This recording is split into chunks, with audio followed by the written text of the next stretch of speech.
दोस्तों इंडिया के अंदर अगर रॉयल फैमिलीज की बात की जाए तो हमारे सामने दो तीन नाम आते हैं दोस्तों, जैसे कि टाटाज हो गए, बिरलाज हो गए, अंबानीज हो गए। लेकिन एक इंडियन ओरिजिन का ऐसा ग्रुप भी है जिसका इंडिया ही नहीं बल्कि लंदन की रॉयल फैमिलीज में भी नाम आता है दोस्तों। जी हाँ दोस्तों, मगर ज्यादा चर्चा में ये नाम नहीं रहता, तो शायद आप समझ ही गए होंगे मैं बात कर रहा हूँ दोस्तों हिंदुजा ग्रुप की।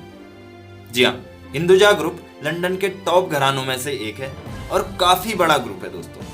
और फ्राइडे की शाम को इसी ग्रुप की एक small company Hinduja global solution ने अपने रिजल्ट्स अनाउंस किए। तो आज हम इसी कंपनी के बारे में चर्चा करेंगे और ये जानने की कोशिश करेंगे कि क्या ये कंपनी टाटा ग्रुप की टीसीएस के बराबर तक जा सकती है, क्योंकि बिजनेस मॉडल ऑलमोस्ट सेम है इन दोनों का। और अगर हाँ, तो उसके बाद ये आपको कितना तक रिटर्न दे सकते हैं। टाटा ग्रुप के लेवल तक अगर ये पहुंच जाती है टीसीएस के लेवल तक, तो वहां पे आपको ये कितना परसेंटेज तक के रिटर्न दे सकती है। इसके पोटेंशियल को हम समझेंगे दोस्तों, इसके पॉजिटिव्स देखेंगे और नेगेटिव्स देखेंगे, इसके रिजल्ट्स कैसे हैं वो देखेंगे, इसके वैल्यूएशन देखेंगे, इसके फाइनेंशियल्स को देखेंगे, इसका बिजनेस मॉडल हम समझने की कोशिश करेंगे और इसके ग्रोथ पोटेंशियल को समझते हुए इसके फ्यूचर आउटलुक को जानने की कोशिश करेंगे। तो बने रहिए दोस्तों वीडियो में।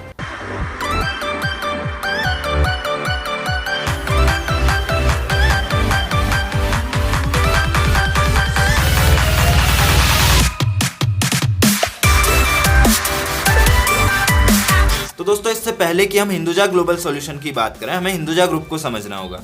तो अगर बात करें हिंदुजा ग्रुप की दोस्तों, तो अशोका लीलैंड इसी ग्रुप की कंपनी है, गल्फ ऑयल लुब्रिकेंट इसी ग्रुप की कंपनी है, PD Hinduja hospital, IndusInd bank इसी ग्रुप की कंपनी है, Hinduja health care, IndusInd media, Hinduja tech, HGS जिस कंपनी के बारे में अभी हम बात करेंगे ग्लोबल सॉल्यूशन, ये company, Hinduja investment and project services SNP, Houghton इसी कंपनी का ब्रांड है, हिंदुजा लेलैंड फाइनेंस। तो ये सारी कंपनीज जो है दोस्तों हिंदुजा ग्रुप ऑफ कंपनीज हैं।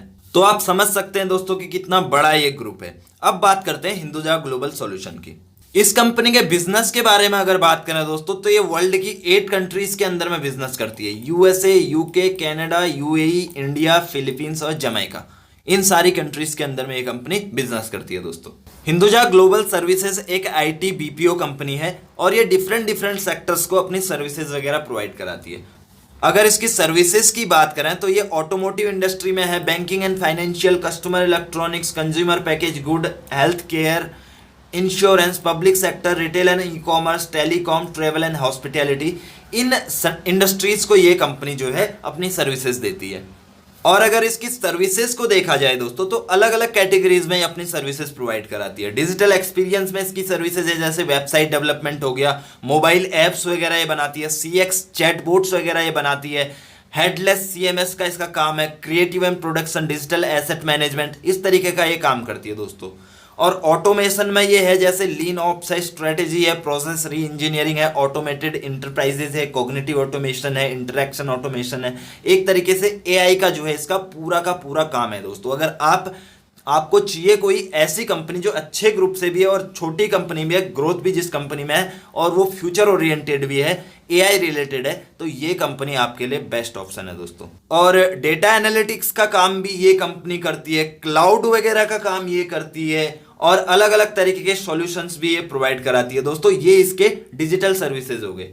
और अगर बात करें इसके कस्टमर सर्विसेज की, तो अलग अलग तरीके की कस्टमर सर्विसेज भी ये प्रोवाइड कराती है दोस्तों। जैसे business to business sales support है, ह्यूमन रिसोर्स के लिए आउटसोर्सिंग वगैरह रहती है, बैक ऑफिस का जो सॉल्यूशन रहता है वो रहता है, कॉन्टैक्ट सेंटर यानी कॉल सेंटर्स वगैरह के थ्रू किसी कस्टमर को, किसी इंडस्ट्री के कस्टमर को हैंडल करना है, तो वो काम भी ये कंपनी करती है।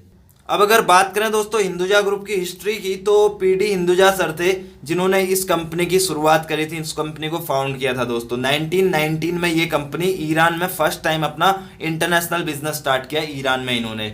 और मर्चेंट बैंकिंग और ट्रेडिंग का बिजनेस उस टाइम पे इन्होंने स्टार्ट किया और इवन 1979 तक उनका जो हेडक्वार्टर था ना हिंदुजा ग्रुप का, ये ईरान में ही था दोस्तों। और आज की डेट में हमें पता ही है दोस्तों, ये ग्रुप जो है अलग अलग इंडस्ट्रीज में एंटर कर चुका है। Automotive industry, information technologies, media, entertainment and communication, infrastructure project development, oil and speciality chemicals, power, real estate, health care, almost her sector में दोस्तों ये कंपनी जो है, ये ग्रुप जो है अभी एंटर कर चुका है। और इस ग्रुप में अभी जो है 2 लाख के करीब एम्प्लॉइज काम करते हैं दोस्तों। तो समझ सकते हैं कितना बड़ा ये ग्रुप है दोस्तों। तो दोस्तों हमने इसके बिजनेस मॉडल के बारे में समझ लिया। अब थोड़ा सा इस कंपनी के फाइनेंशियल्स भी देख लेते हैं। Hinduja global solution limited company का नाम है। 2348 का इसका करंट मार्केट प्राइस है। फ्राइडे के दिन ये 3% गिरा हुआ है दोस्तों। 52 वीक लो की बात करें तो 603 है, काफी कम था 52 वीक लो इसका।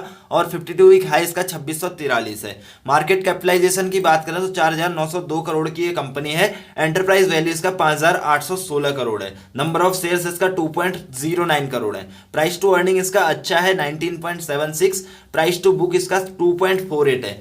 फेस वैल्यू इसका 10 है। कैश इसके पास में 534 करोड़ है। बुक वैल्यू इसका 947 है। डिविडेंड यील्ड इसका 1 के बराबर है। डेट इसके पास में थोड़ा सा है 1448 करोड़। प्रमोटर होल्डिंग इसमें 67% है। ईपीएस इसका 118 है। आरओसी इसका 16% है। आरओई इसका 12% है। सेल्स ग्रोथ इसका 8% है। प्रॉफिट ग्रोथ इसका 16% है। ये जो वैल्यूएशन है दोस्तों, इसके कल तक का वैल्यूएशन है। कल इसके रिजल्ट्स आए हुए हैं, उसके बाद में इसके जो फ्रेश वैल्यूएशंस हैं वो हम देख लेते हैं। अभी के वैल्यूएशंस की अगर बात करें दोस्तों तो इसका पी रेशियो 18 है, लगभग सेम ही है। प्राइस टू बुक इसका 2.82 है। ईवी टू ईबिट इसका 14 है। ईवी टू ईबिटा 7.88 है। ईवी टू कैपिटल एम्प्लॉयड 2.24 है। ईवी टू सेल्स इसका 1.06 है। पैग रेशियो इसका 1.13 है दोस्तों, बढ़िया है एकदम। डिविडेंड यील्ड इसका 0.78% है। आरओसी इसका 14.99% है। आरओई इसका 12.53% है। आरओई आरओसी थोड़ा सा माइल्डली कम हुए, बट ठीक है। अब अगर दोस्तों इसके पिछले 5 साल के डेटा को देखें तो कंपनी कंटिन्यूअसली ग्रो कर रही है। 2016 में 3321 करोड़, 2017 में 3710 करोड़, फिर 3849 करोड़, फिर 4816 करोड़, फिर 5225 करोड़। यानी कि 5 सालों में इसने ग्रो किया हुआ है। अभी का प्रॉफिट और सेल्स ग्रोथ भी देखने वाली बात होगी कि कैसे इसने रिजल्ट दिए। अभी का अगर देखेंगे तो उसके बाद में हम श्योरली समझ सकते हैं कि क्या कर सकती है कंपनी। और अगर प्रॉफिट ग्रोथ की बात करें तो प्रॉफिट ग्रोथ भी दोस्तों कंटिन्यू बढ़ा हुआ है।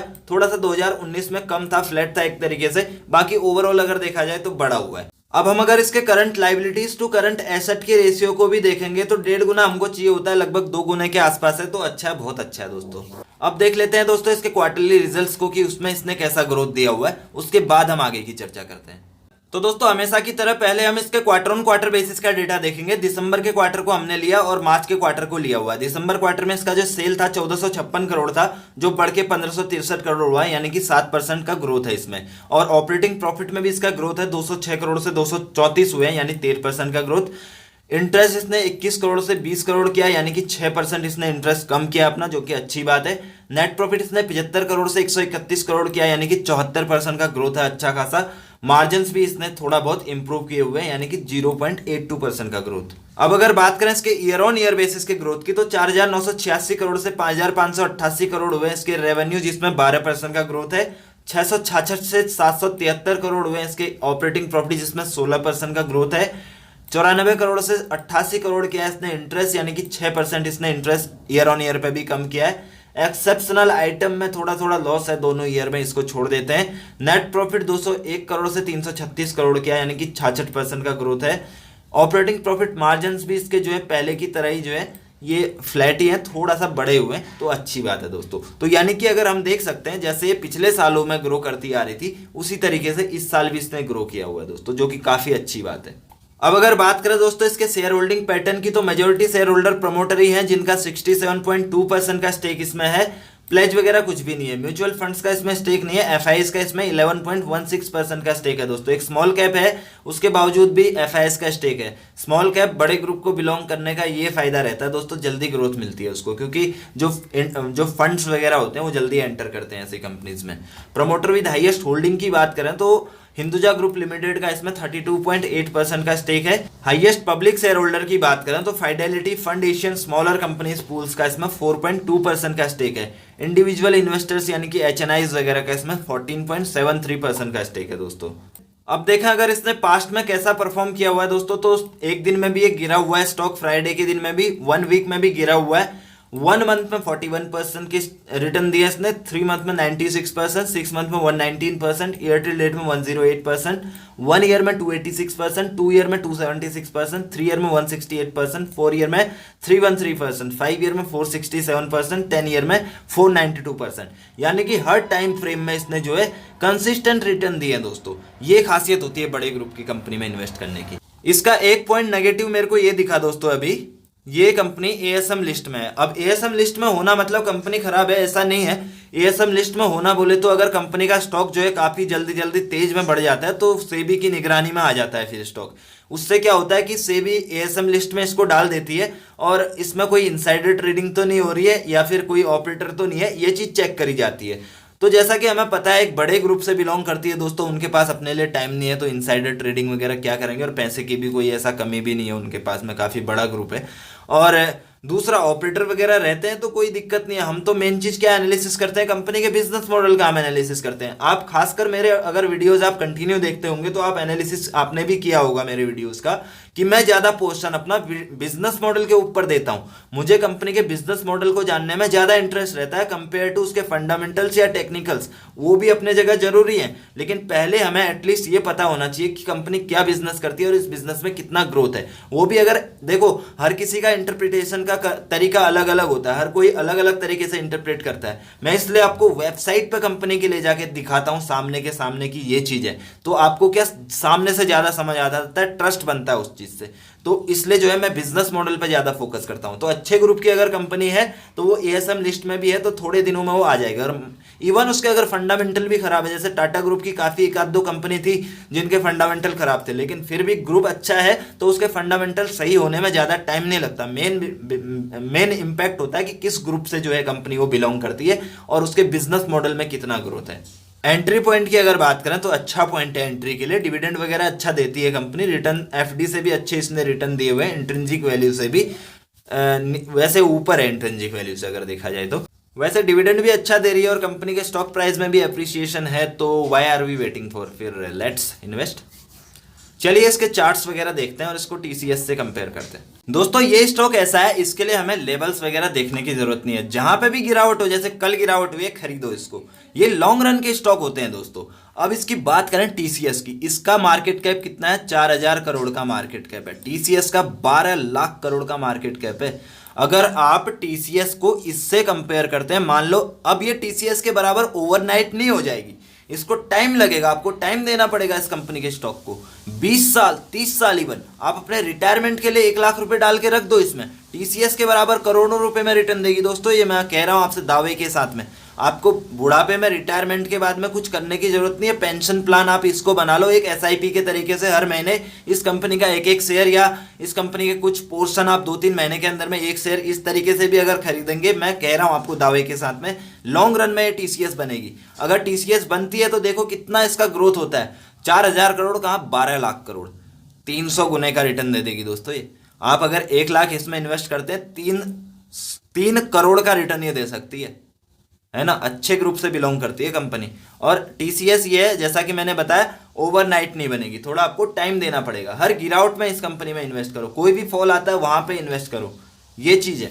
इस तरीके से इसमें आप इन्वेस्ट कर सकते हो। अगर कोई मल्टीबैगर भविष्य में बन सकता है अच्छे ग्रुप की कंपनी तो यही कंपनी। हाँ थोड़ा सा डेट है, मैं मानता हूँ, एक नई कंपनी होने के नाते डेट वगैरह रहता है तो उतना मैटर भी नहीं करता, क्योंकि एक बड़े ग्रुप की कंपनी है तो डेट वो ज़्यादा उनके लिए बड़ी बात भी नहीं है पे करना, कभी भी पे कर सकते हैं।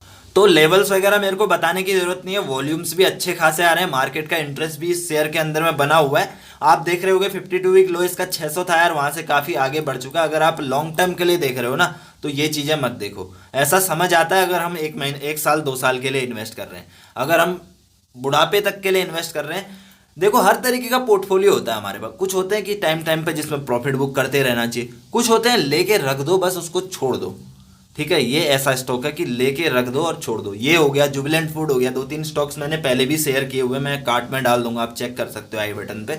तो ये सारे स्टॉक्स जो है मतलब लॉन्ग टर्म के लिए इन्वेस्ट करने के लिए। और जो शॉर्ट टर्म के लिए होते हैं पेनी स्टॉक होते हैं, मैं ये नहीं कहता कि पेनी स्टॉक में इन्वेस्ट मत करो, उनमें भी करना चाहिए, उनमें मोमेंटम अच्छा मिलता है, ठीक है। मैं औरों की तरह आपको सेम बात नहीं बोलूंगा, पेनी स्टॉक्स में भी इन्वेस्ट करो, छोटे कंपनी में भी इन्वेस्ट करो, लेकिन फंडामेंटल्स उसके देख लो और बिजनेस मॉडल देखना बहुत जरूरी है। अगर आप कंपनी के बिजनेस मॉडल को जानते हैं भाई साहब, आप 0 रुपए की कंपनी में भी इन्वेस्ट कर लो, कोई दिक्कत नहीं है। बिजनेस मॉडल आपको पता है ना, अच्छा बिजनेस मॉडल अगर आपको लग रहा है, अपने से खुद से एनालिसिस कर रहे हैं, आपको उस चीज की परख है धंधे की, तो आप आराम से कंपनीज को एनालिसिस कर सकते हो। आपको फंडामेंटल और टेक्निकल्स पढ़ने की जरूरत नहीं है। लोग वगैरह अपने कोचिंग क्लासेस वगैरह दे रहे हैं, फंडामेंटल्स और टेक्निकल पढ़ें, क्या है यार, बैलेंस शीट देख के क्या करेंगे जब हमें कॉमन स्टॉक मार्केट कुछ नहीं है ज़्यादा, खाली कॉमन सेंस है। टेक्निकल्स के लिए आप 2-4 बुक वगैरह बाई कर सकते हो, अपने ऑनलाइन मंगा सकते हो बुक्स वगैरह। टेक्निकल्स के लिए काफ़ी अच्छी बुक्स है, उनके एक एक टॉपिक को अगर आप यूट्यूब पे डालोगे तो एक एक टॉपिक्स आपको कवर हो जाएंगे उसमें, ठीक है। मैं ये नहीं कह रहा कि मेरे चैनल पे ही आप सारी चीज़ें देखो, अदर्स चैनल भी आप देखो, वहाँ पर आपको अलग अलग टॉपिक्स मिलेंगे। जो भी टॉपिक जहाँ भी मिल जाए उधर ही पढ़ो, बुक लो, लेकिन एक सिस्टमेटिक वे में पढ़ने के लिए बुक्स वगैरह लेना बहुत जरूरी है। और कोई कोर्स वगैरह टेक्निकल का या फंडामेंटल का कोर्स करने की आपको जरूरत नहीं है स्टॉक मार्केट सीखने के लिए। सेल्फ स्टडी करो, इट इज़ मोस्ट इंपॉर्टेंट, उसके अलावा और कुछ भी नहीं है।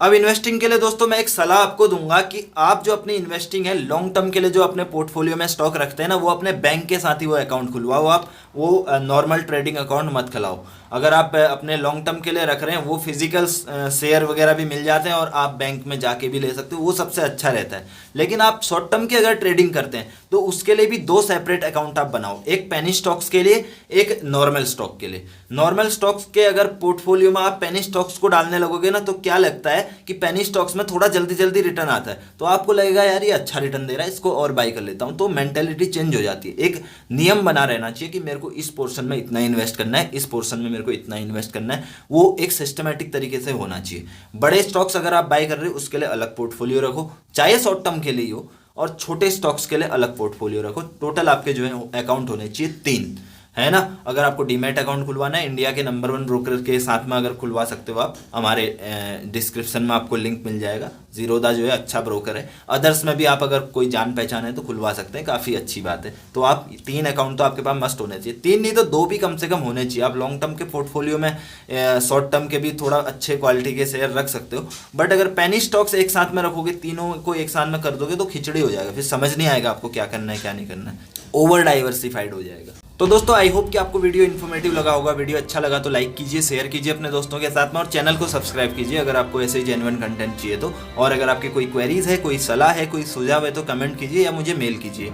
और हमारा डिटेल एनालिसिस का प्लेलिस्ट आप चेक करना मत भूलिए दोस्तों। अगर आपकी ये नहीं चेक कर रहे हैं तो आप बहुत बड़ी गलती कर रहे हैं। मैं बताता हूँ क्यों। क्योंकि इसमें हमने कंपनीज के total fundamental analysis, business model analysis, valuation analysis, financial analysis complete करके डाले हुए हैं, जिससे आपको बेनिफिट क्या रहेगा कि आपको जो है 15 से 20 घंटे की जो रिसर्च करने में टाइम लगता है, एक कंपनी को स्टडी करने में टाइम लगता है, वो समराइज होकर 10 से 15 मिनट में आपका कन्वर्ट होकर मिल जाएगा दोस्तों। उससे आपका टाइम की बचत होगी, आप दूसरी जगह पर उस टाइम को री इन्वेस्ट कर सकते हो, इन्वेस्ट कर सकते हो। इससे आपका दूसरा फायदा ये रहेगा दोस्तों कि आपको कोई अकेले में स्पेस वगैरह रखने की जरूरत नहीं है कि जैसे मेरे को एकांत माहौल चाहिए कोई कंपनी की स्टडी करने के लिए, तो आपको उस चीज़ की जरूरत नहीं पड़ेगी।